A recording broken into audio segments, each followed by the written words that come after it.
दोस्तों, आज हम एपिसोड 2 को एक्सप्लेन करेंगे, जिसका नाम है the graveyard rats. Scene start होता है दो चोरों के साथ जो कब्र खोदकर उसमें रखी लाश के कीमती सामान को चुरा रहे थे। तभी कब्रिस्तान का चौकीदार मैसन वहां आता है गन के साथ और चोरों से कीमती सामान लूटता है और चोरों को भगा देता है। खुद कब्र में उतरता है और लाश के मुंह से सोने का दांत खींच कर निकालता है, लेकिन वो दांत कॉफिन में गिर जाता है, जिसे निकालने के लिए मैसन हाथ डालकर ढूंढने लगता है, लेकिन कोई उसके हाथ में काटता है और वो था एक बड़ा सा चूहा। शिपयार्ड में मैसन एक आदमी से मिलता है और उसे लाशों से चुराया हुआ सामान देता है, लेकिन उनमें से अधिकतर नकली थे। मैसन को जुए की लत थी, इसलिए उसने उस आदमी से कर्ज ले रखा था और भुगतान के तौर पर वो लाशों से चुराया हुआ सामान देता था। लेकिन वो अब ऐसा नहीं कर पा रहा था क्योंकि कब्र के चूहे लाशों को चुरा लिया करते थे, जिससे मैसन को कुछ नहीं मिलता था। उस कब्रिस्तान के नीचे सुरंगों का जाल बना हुआ था। उस जमीन के नीचे बहुत ही अजीब चीज़ें हैं और उसके नीचे एक चर्च भी है जहाँ शैतानों की पूजा होती थी। वो आदमी मैसन को एक हफ्ते का समय देता है पैसों को वापस करने के लिए। मैसन अपने साथी से मिलता है जो मोर्चरी में काम करता है। मैसन अपने साथी के साथ मिलकर लाशों को लूटने का काम करता था। मैसन लाशों को चेक करता है जिनके पास सोने के दांतों और किस्मत से एक लाश मिल भी जाती है जिसके पास सोने के दांत थे। अगले दिन चर्च में मैसन कॉफिन के सामने खड़ा था जिसमें रखी लाश को अच्छे से तैयार किया गया था। उसमें कीमती सामानों के साथ एक बेशकीमती तलवार भी रखी गई थी। जिसके बाद लाश का फ्यूनरल दिखाया जाता है। फिर रात में मैसन उस कब्र को खोदता है, जिसे खोलने पर लाश गायब थी। तभी उसकी नज़र लाश के पैरों पर पड़ती है जिसे सुरंग में खींचा जा रहा था चूहों द्वारा।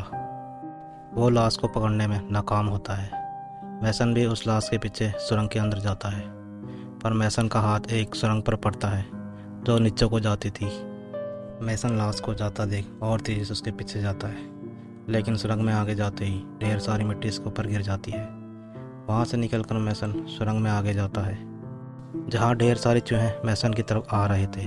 चूहे मैसन के ऊपर थे। उनसे बचने के लिए मैसन गन निकालकर गोली चलाता है जो उसके पाँव में लगती है। मैसन दर्द से चीख पड़ता है। सारे चूहे वहाँ से जाने लगते हैं।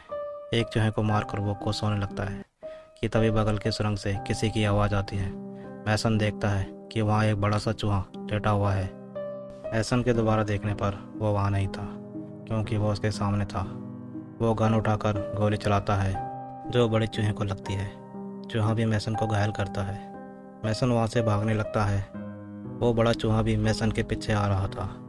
तभी मैसन एक सुरंग से होते हुए एक जगह में गिरता है जहाँ चारों ओर कंकाल बिखरे पड़े थे। साथ ही कीमती सामान और बेशकीमती तलवार मैसन को मिलती है। मैसन जगह को देखता है जो कि एक चर्च था जहाँ शैतान को पूजा जाता था। मैसन की नज़र उस शैतान के पुजारी पर पड़ती है जिसके गले में बहुमूल्य लॉकेट था। मैसन उसके पास जाकर लॉकेट को निकालता है जिससे वो लाश जिंदा हो जाती है।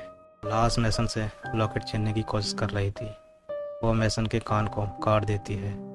मैसन उसे धक्का देता है और तलवार के साथ उस सुरंग से निकलने की कोशिश करता है। मैसन सुरंग से बाहर निकल आता है। सुरंग को बंद करने के लिए मैसन एक बड़ी चट्टान को खींच रहा था। तभी दूसरी तरफ से वो बड़ा चूहा उसी तरफ आ रहा था, तो इधर से वो लाश भी आगे बढ़ रही थी। वो चूहा मैसन पर हमला करता है। उससे बचने के लिए मैसन एक डाली को खींचता है जिससे बड़ी चट्टान चूहे पर गिरती है और वो मारा जाता है। सुरंग में मलबा गिरने से जिंदा लाश भी कैद हो जाती है। मैसन को एक रोशनी दिखाई दे रही थी। वो उस तरफ बढ़ता जा रहा था। उसके पास पहुंचने पर पता चलता है कि यह तो कॉफिन है जिसमें मैसन कैद हो चुका था। तभी वहाँ ढेर सारे चूहे आते हैं और मैसन की चीख के साथ अंधेरा हो जाता है। बाद में वो दो चोर उस कॉफिन को खोलते हैं जिसमें मैसन की लाश थी। लाश हिलने लगती है और मैसन के मुंह से एक चूहा बाहर आता है और ढेर सारे चूहे उसके ऊपर घूमने लगते हैं।